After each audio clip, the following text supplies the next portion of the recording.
আমাদের মধ্যে সবচেয়ে উত্তম কে, মুসলমানদের মধ্যে সবচেয়ে ভালো কে, এই বিষয়ের উপর আমি একবার একটু ঘাটাঘাটি করার চেষ্টা করলাম। অনলাইন যে লাইব্রেরিগুলো আছে, মাকতাবে শামেলা ইত্যাদিতে সার্চ দেওয়ার চেষ্টা করলাম যে খাইরুকুম, খিয়ারুকুম, আহাব্বুন নাস ইলাল্লাহ, এই জাতীয় শব্দ দিয়ে সার্চ দিলাম যে সার্চ রেজাল্ট কি আসে। তো সবগুলোকে একত্র করেছি আমি। একত্র করার পর আমি দেখলাম এই জাতীয় হাদিস সব মিলিয়ে 11 প্রকার পেয়েছি আমি। এটা আমার ফাইন্ডিংস।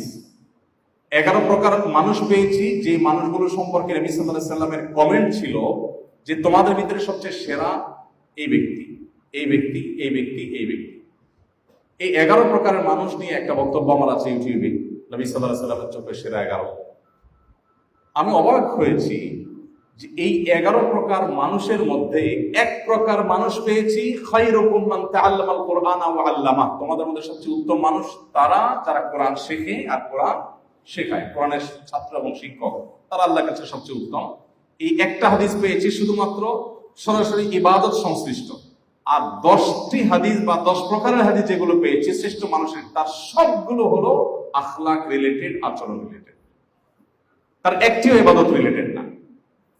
খায়রুকুম খায়রুকুম লিসাহিবি, আলিয়ান খায়রুকুম আলিয়ানাকুম মানাকিব ফিস সালাহ, তারপরে খিয়ার ইন্না মিন খিয়ারিকুম আহসানুকুম আখলাকা। 10 প্রকারের 10 প্রকার পেয়েছি, একটিরও সম্পর্ক ইবাদতের সাথে নাই, সবগুলো সম্পর্ক আখলাকের সাথে। তার মানে কি দাঁড়ালো? তার মানে হলো যদি কেউ আল্লাহর কাছে প্রিয় পাত্র হতে চায়, সবচেয়ে ভালো মানুষ হতে চায়, সবচেয়ে সেরা মানুষ হতে চায়, সবচেয়ে শ্রেষ্ঠ মুসলমান হতে চায়, সবচেয়ে আপার ক্লাসের মুসলমান হতে চায়, তাহলে তার আখলাক সুন্দর করার কোনো বিকল্প নেই। ডেফিনেটলি তার আকীদা বিশুদ্ধ থাকতে হবে, অবশ্যই তার ফরজ ইবাদত ঠিক থাকতে হবে, অবশ্যই সে হারাম থেকে বেঁচে থাকতে হবে, কিন্তু তার শ্রেষ্ঠত্বের মূল মানদণ্ড হবে তার আখলাক এবং চরিত্র। আজ বহু নামাজি মানুষ পাবেন, আখলাক ভালো না। বহু রোজাদার পাবেন, আখলাক ভালো না। বহু পর্দানশীল পাবেন, আখলাক ভালো না। আখলাকের এক দুর্ভিক্ষ চলছে আজ মুসলমানদের সমাজে।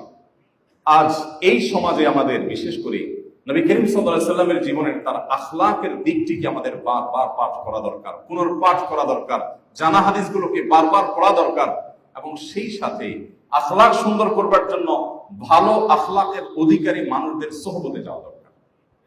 আল্লাহ রাব্বুল আলামিন আমাদের সবার আখলাকগুলোকে সুন্দর করে